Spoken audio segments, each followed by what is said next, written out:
The vast expanse of space stretched endlessly before Outpost 7, a bustling trading hub situated at the crossroads of three major space lanes. The station's observation deck buzzed with its usual activity as various alien species went about their daily routines, their chittering and movement creating a familiar ambience. Station Commander Da-hyun sat in his command chair, his four crystalline eyes scanning the routine reports streaming across multiple holographic displays. His gray-blue skin wrinkled slightly as he frowned at the latest trade statistics. The Mercadian silk merchants were late again, and the station's textile sector was growing restless. The peaceful monotony shattered when the proximity alerts blared to life.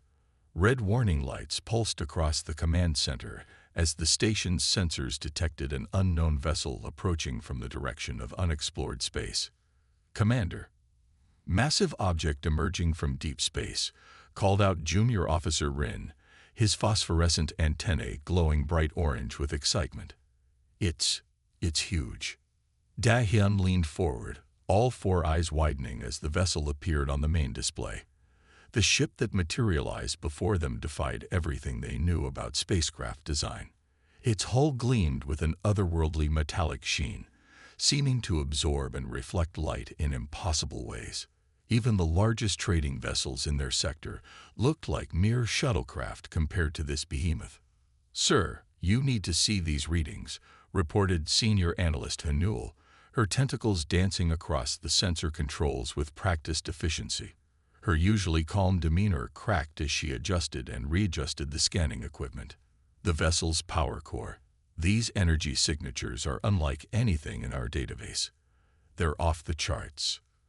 The bridge crew fell silent, their various appendages frozen in mid-motion as the mysterious ship drew closer.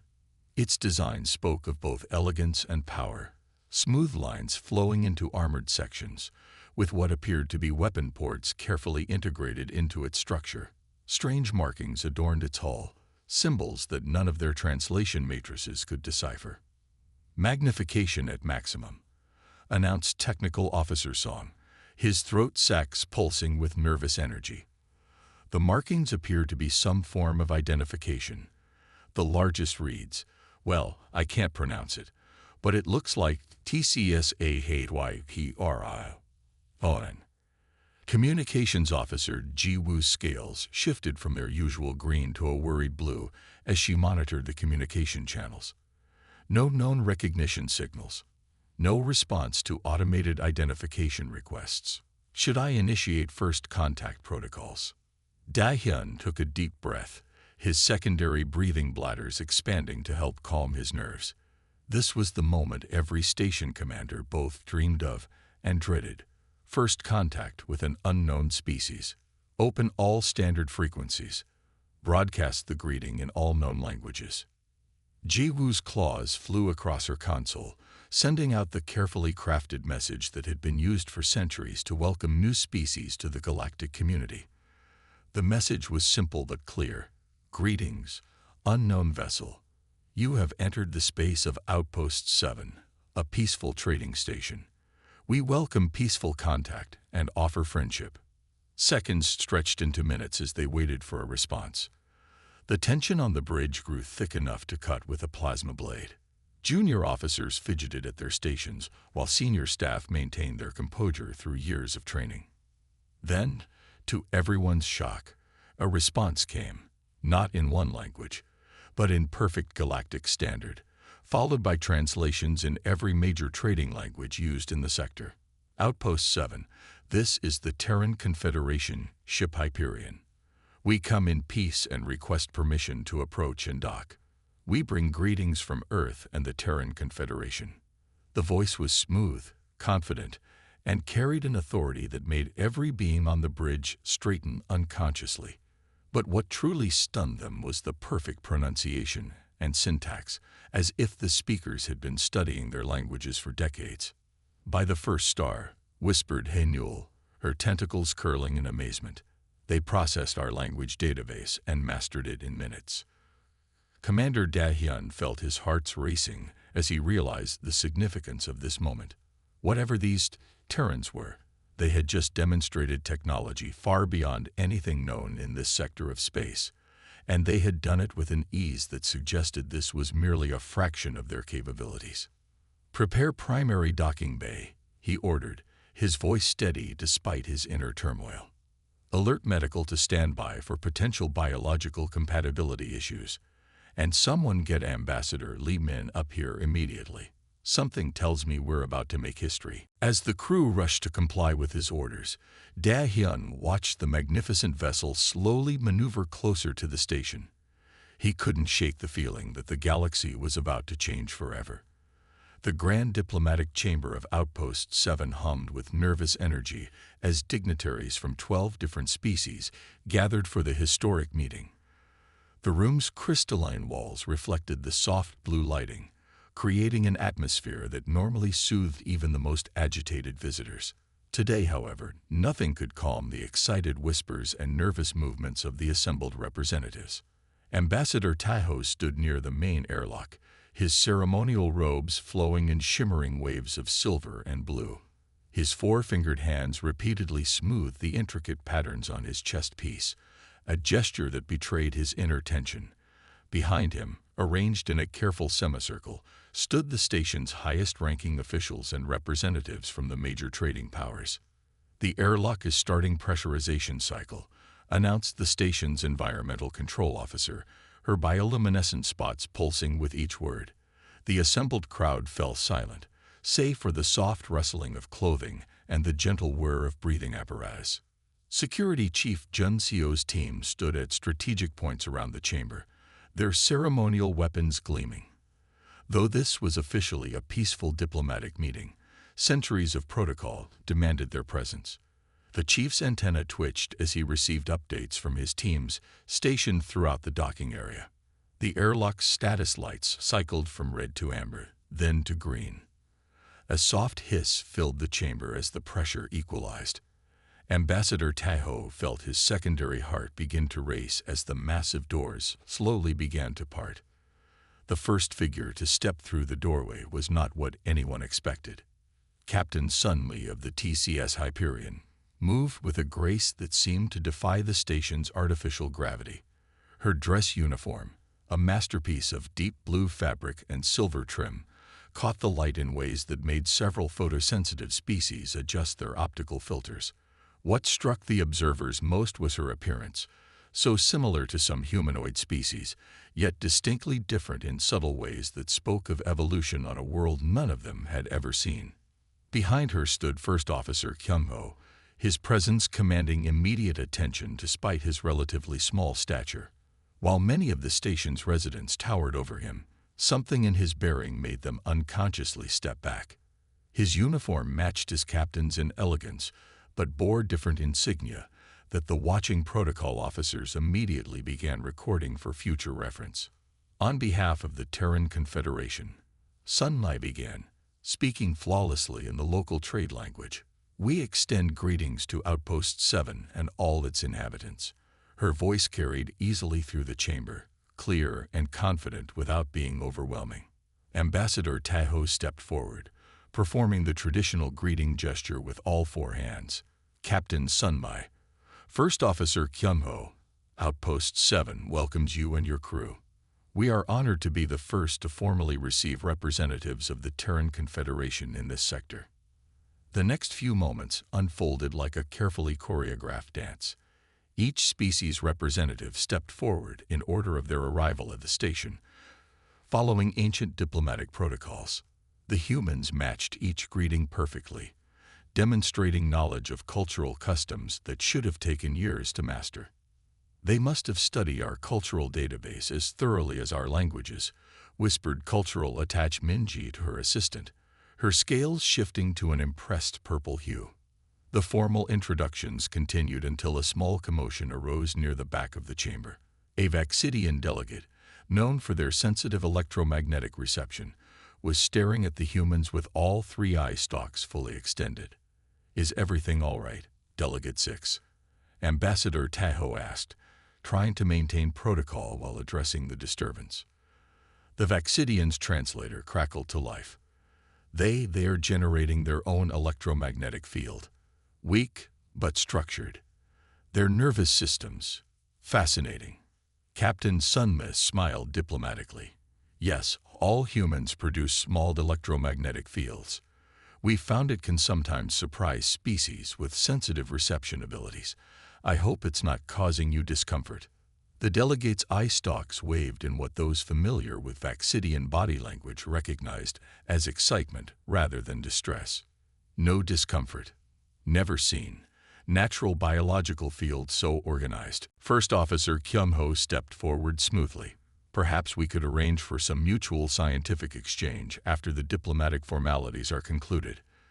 The Terran Confederation is very interested in learning from all the species represented here. The suggestion sent a ripple of excited murmurs through the gathered dignitaries.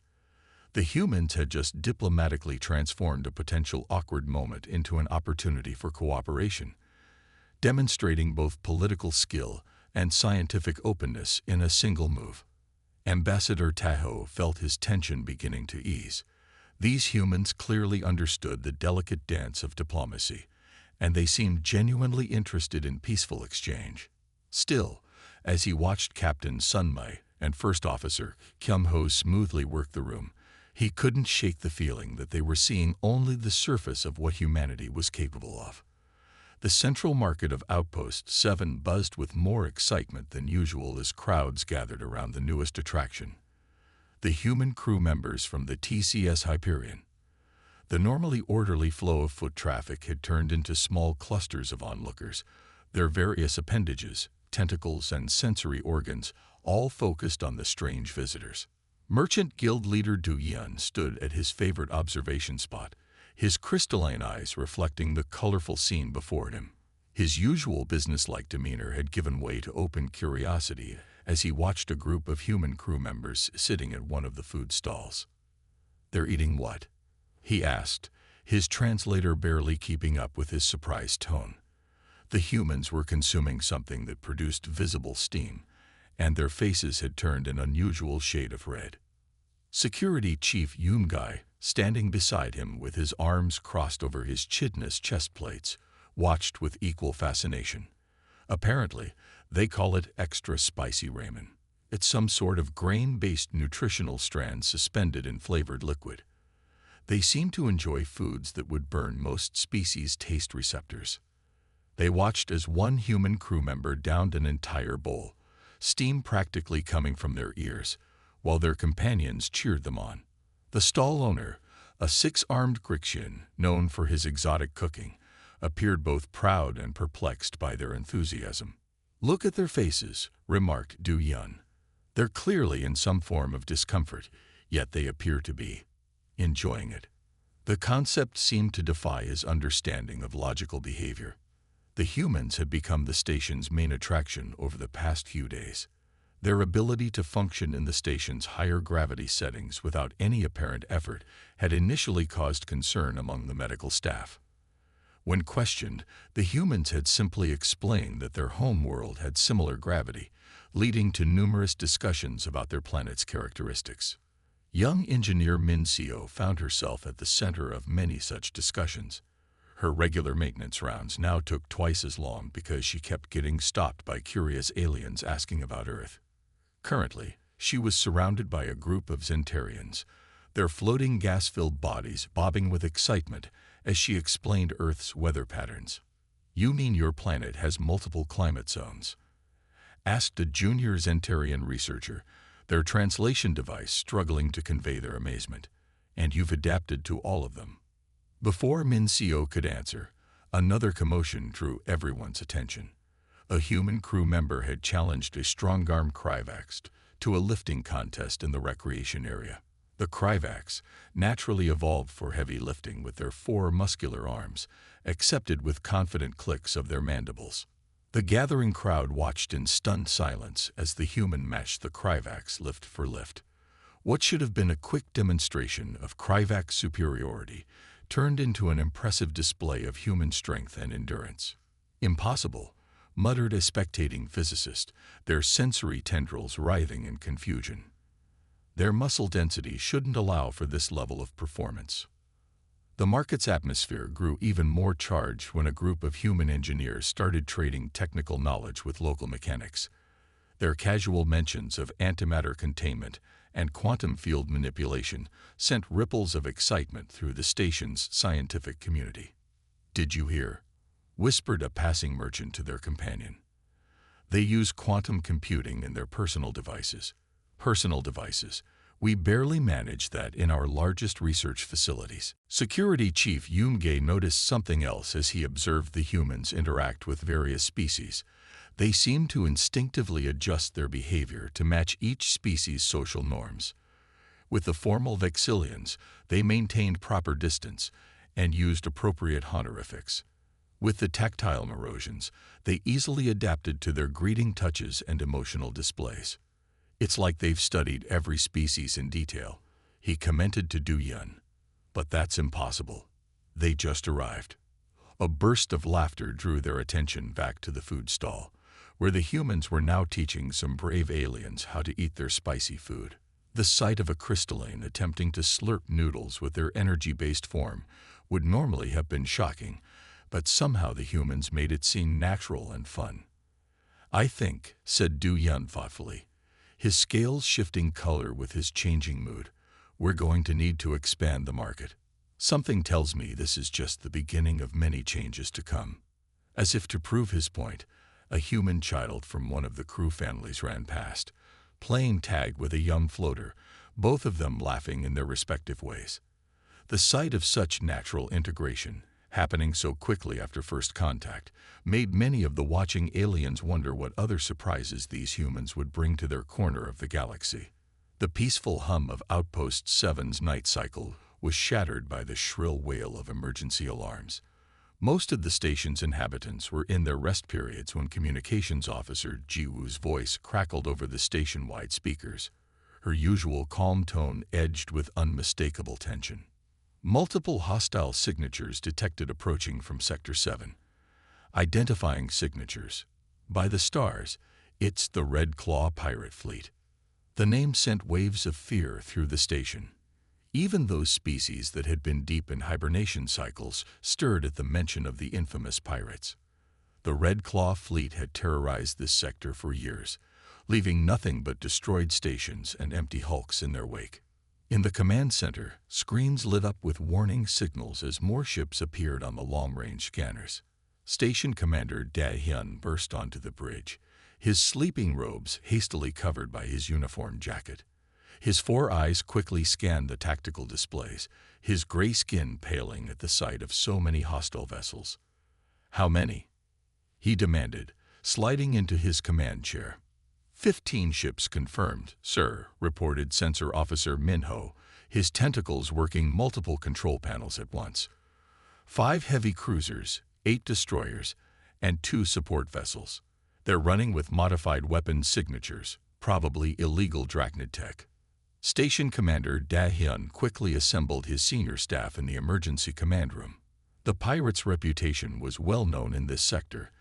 They showed no mercy, took no prisoners, and left no witnesses. Their leader, a renegade Valkyrian known as Bloodfang, had a particular fondness for targeting trading stations. "Our shield generators can't handle this kind of assault," reported Chief Engineer Sangmai, her holographic projections showing their defensive capabilities in harsh red numbers. "Even if we divert all power from non-essential systems, we'd last maybe 20 minutes under concentrated fire." First Officer Jayan's antenna twitched anxiously as she studied the tactical display. The pirate ships were arranging themselves in an attack formation that would cut off all escape routes for the civilian vessels docked at the station. "We should request assistance from the Terran vessel," she suggested, her eyes fixed on the massive form of the Hyperion floating serenely at its dock. Security Chief Yoomgai looked up from his defensive calculations, his armored plates clicking with agitation.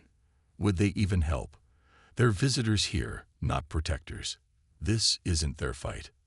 "We have over 10,000 civilians on this station," argued Medical Director Su Jin, her scales flashing with emotion. "The humans have shown themselves to be honorable. Surely they wouldn't stand by and watch a massacre." The debate was cut short by another alert from communications. "Sir, incoming transmission from the Red Claw fleet." The main screen flickered to life, revealing the scared face of Bloodfang himself. His cybernetic eye glowed an angry red as he delivered his ultimatum. "Outpost 7, this is your only warning. Disable your shields and prepare to be boarded. Resist, and we will destroy you piece by piece. You have 10 minutes to comply." The command room erupted in urgent discussions.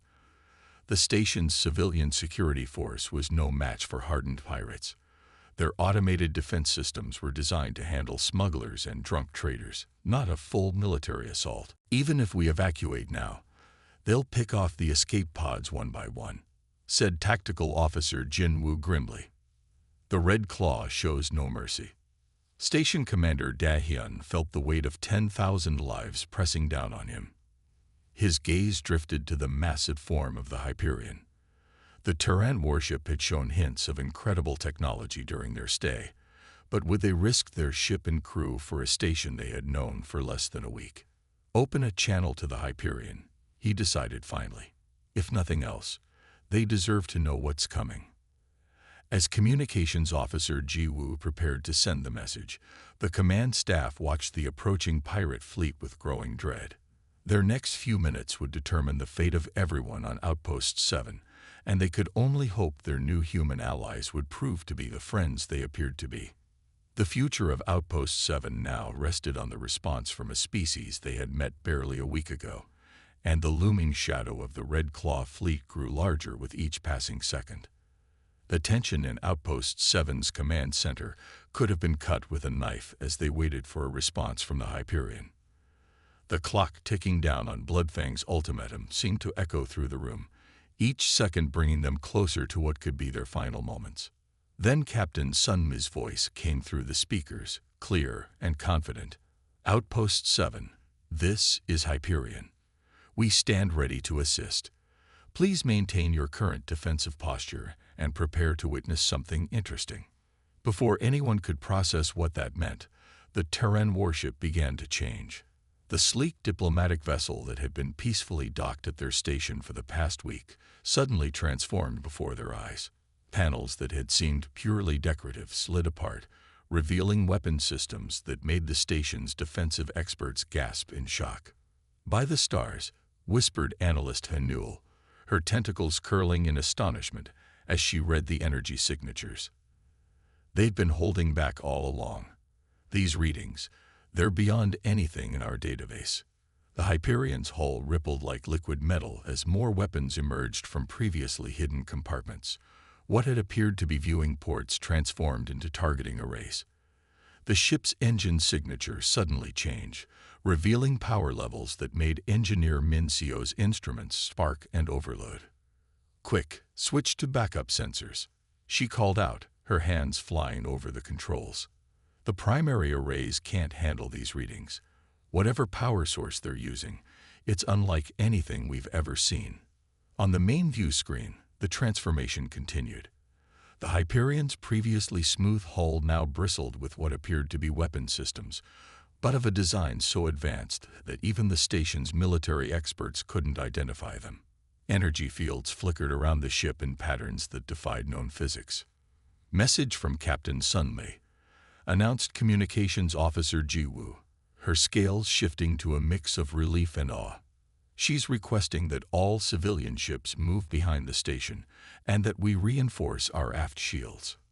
Station Commander Da Hyun watched in amazement as the Hyperion smoothly detached from its docking port. The ship moved with an impossible grace, its new configuration somehow even more elegant than its peaceful form. "Tell Captain Sunmi we'll comply immediately. And thank her." The pirate fleet, still approaching in attack formation, seemed to hesitate. Their sensors must have detected the Hyperion's transformation as well. A frantic transmission came from Bloodfang's flagship. "Unknown vessel, this is not your concern. Stand down or be destroyed with the rest." Captain Sunmi's response was broadcast on all frequencies, her voice carrying an authority that made even the hardened pirates pause. This is Captain Sunmay of the Terran Confederation ship Hyperion. You are facing a Titan-class warship with full authorization to defend the station. Your ships are now targeted. Withdraw immediately or face the consequences of engaging a Terran military vessel. The command center crew watched their sensor readings in stunned silence. The Hyperion was now generating more power than the entire station and pirate fleet combined. Energy signatures they couldn't even classify were emanating from the ship's weapons arrays. Look at their point defense system. Breathed Security Chief Yungai, his professional detachment cracking in the face of such technology. Those aren't standard energy shields. They're bending space itself. First Officer Jayan's antenna twitched as she processed the tactical implications. All this time, we thought we were hosting a diplomatic vessel. But this is what a human warship really looks like, finished Commander Dayan, understanding dawning in all four of his eyes. Everything we've seen until now was just their peaceful face. The pirates had seconds to decide their fate. Behind them lay open space and escape. Ahead of them waited something that had just revealed itself to be far more dangerous than anyone had imagined. As the station crew watched with bated breath, they realized they were about to witness either the wisdom of pirates choosing to flee or a demonstration of human military power that would likely become legendary throughout the sector. The bridge of Outpost 7 had fallen into an awed silence as they watched the battle unfold. Bloodfang's fleet had made their fatal choice. Instead of retreating, they had opened fire on the Hyperion. That decision proved to be their last mistake. The Terran Warship moved like nothing its size should be capable of. One moment it was in front of the pirate fleet. The next it had somehow appeared behind their formation. The pirates' weapons fire passed harmlessly through the space where the Hyperion had been just seconds before. "Impossible," muttered Navigation Officer Sumho, his crystalline eyes widening. "No ship that size can change vector that quickly." The crew would be turned to paste by the G-forces. The Hyperion's response was both beautiful and terrifying to watch. Streams of energy that seemed to bend light itself reached out from the ship's weapon arrays. Where they touched the pirate vessels, shields simply ceased to exist, not overwhelmed or destroyed, but simply negated as if they had never been there. "Their targeting systems are incredible," reported Tactical Officer Jinwoo, his claws clicking rapidly across his console as he tried to record everything. "They're disabling engines and weapon systems with surgical precision. Look, not a single life support system has been damaged." The station's observers watched in stunned silence as the Hyperion methodically disabled ship after ship. There was no wasted movement, no unnecessary destruction. Just precise, overwhelming force applied exactly where needed. The humans fought with an efficiency that bordered on artistic. "They're not just fighting," whispered Security Chief Yungai, his combat experience letting him see the deeper strategy. "They're teaching a lesson. Every disabled ship is being left intact enough to be boarded, but completely unable to fight or flee. Even Bloodfang's flagship, despite its illegal weapons and reinforced hull, lasted barely 30 seconds against the Hyperion's assault." The pirate leader's final transmission cut off mid-curse as his ship's communications array was precisely severed from its power source. Engineer Min Seo's sensors were capturing data that would keep the station's scientists busy for years. The Hyperion's weapons operated on principles that seemed to ignore several laws of physics. Energy readings fluctuated in patterns that suggested the humans had mastered forms of science that other species hadn't even theorized yet. "Look at their power distribution," she called out, pointing to a particularly interesting reading. "They're not even operating at full capacity. These energy signatures suggest they're using maybe 15% of their available power." The battle, if it could even be called that, lasted less than 5 minutes. When it ended, 15 pirate ships floated powerless in space, their weapons and engines precisely disabled, their crews trapped inside intact hulls with functioning life support, but no other working systems. Captain Sunmi's voice came through clear and calm, as if she had just finished a routine patrol rather than single-handedly defeating the sector's most notorious pirate fleet. Outpost 7. Hostiles have been neutralized. We're preparing boarding teams to secure the enemy vessels. Would your security forces like to assist in taking the prisoners into custody? Commander Dahyun looked at his senior staff, seeing his own amazement reflected in their various expressions. "Yes, Captain," he managed to reply. "We would be honored to assist. Though I must ask, what kind of custody facilities do you recommend for containing Bloodfang? He's escaped from 3 maximum security prisons before." A slight touch of amusement colored Sun Mi's response. "We have some experience with difficult prisoners. I think you'll find our containment methods quite adequate." As the station's security teams prepared to assist with prisoner transfer, the various alien species watching from Outpost 7's observation decks tried to process what they had just witnessed. The humans had just rewritten everything they thought they knew about space combat, and they had done it with an elegance that made it look easy. "You know what's really interesting?" said Analyst Hay Newell to no one in particular, her tentacles still working to process the sensor data. "They didn't destroy a single ship. They could have, easily, but they chose to disable and capture instead. That says something about them, doesn't it?" The implications of what they had just witnessed would soon spread across the sector and beyond. But for now, the crew of Outpost 7 watched as the Hyperion deployed its boarding shuttles, each movement precise and practiced, and wondered what other surprises their human allies had yet to reveal. The news of the Hyperion's victory over the Red Claw pirates spread across the galaxy faster than any faster-than-light communication system. Within days, Outpost 7's docking bays were crowded with ships from every major civilization in the sector, their crews eager to meet the humans who had accomplished the impossible. The station's corridors buzzed with excitement as trade representatives from dozens of species arrived, all seeking audiences with the Terran delegation. What had started as a simple first contact had evolved into the biggest diplomatic event in the station's history. Station Commander Dahyun stood before the assembled station council, his 4 eyes bright with pride as he addressed the gathered representatives. "They protected us when they had no obligation to do so," he said, his voice carrying clearly through the chamber. "The humans have proved themselves not just capable, but honorable. In one action, they eliminated a threat that has plagued our sector for years." The council chamber, usually a place of heated debates and political maneuvering, nodded in unanimous agreement.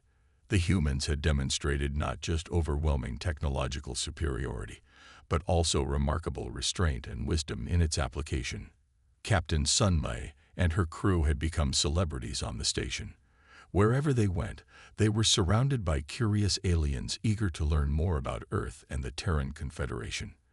The humans handled their newfound fame with characteristic grace, sharing stories of their homeworld while carefully avoiding any classified information about their military capabilities.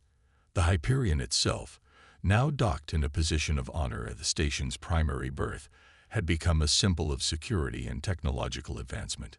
Its presence drew crowds of observers at all hours, all hoping to catch a glimpse of its mysterious transforming hull or advanced weapon systems. In the station's diplomatic section, Engineer Min Seo worked alongside Ambassador Tahoe to establish the first permanent Terran diplomatic office. The space they had chosen offered a spectacular view of both the station and the Hyperion. "I believe this is just the beginning of something remarkable," Min Seo remarked as they arranged the office's quantum-powered communication systems. "The humans aren't just sharing their technology. They're offering us a chance to grow alongside them." Ambassador Tahoe's scales shifted to a thoughtful blue as he considered her words. "Indeed. Have you noticed how they never make any species feel inferior, despite their obvious advantages? They share what they can, guide where appropriate, and always treat others as equals." The station's scientific community was still analyzing data from the battle. The humans had provided basic explanations for some of their technology, enough to help advance local science without giving away military secrets. This selective sharing had already led to improvements in the station's power systems and medical facilities. Security Chief Yumgai had developed a close working relationship with the Hyperion's tactical officers. Together, they had designed new training programs for the station's defense forces, incorporating human tactical concepts that didn't rely on advanced technology. The most valuable thing they've taught us, he told his officers during a briefing, is that technology alone doesn't ensure victory. It's how you use what you have that matters. In the station's central market, human culture had begun to influence daily life in unexpected ways. Shops now offered Earth-style foods. Clothing inspired by human designs appeared in fashion outlets, and several species had started learning human languages despite the availability of universal translators. The captured pirates, secured in new detention facilities designed with human assistance, had become a symbol of the changes sweeping through the sector. Bloodfang himself, now housed in a containment cell that somehow negated his cybernetic enhancements, served as a reminder of what happened when one underestimated humanity. As the days passed, the legends of the Hyperion and its crew grew. Stories spread about how a single human ship had defeated the most notorious pirate fleet in the sector without taking a single life. Each telling added new details, but the core truth remained the same. Humanity had arrived, and the galaxy would never be the same. Commander Dahyun, watching the Hyperion's sleek form from his office window, reflected on how much had changed in such a short time. The arrival of humans had brought more than just advanced technology and military prowess. It had brought hope for a future where different species could work together, learn from each other, and face any challenge as allies. The legends of the Hyperion would indeed spread across the galaxy, but those present at Outpost 7 would always remember the day humanity arrived and changed everything. Not through conquest or intimidation, but through honor, wisdom, and the simple willingness to help others in need.